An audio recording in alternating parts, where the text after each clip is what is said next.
So papuli na kasi kung sa akin sa pagsukat sa pag-ride. So God bless everyone mga kailong rider. Berata na alagi sa lagi apa sa bituan to talaga. Padayon lang sa gilid lang bituan. Kaso magdaas sa tubig na sa ibagi.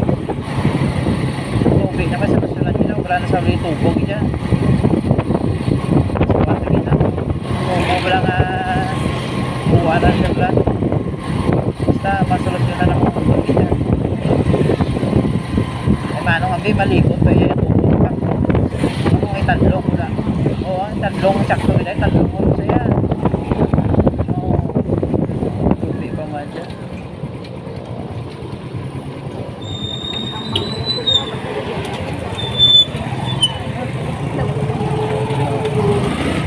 Taas pagit siya sa iya ginubra. Nagtubo talaga, tangla mo tubig. Taas.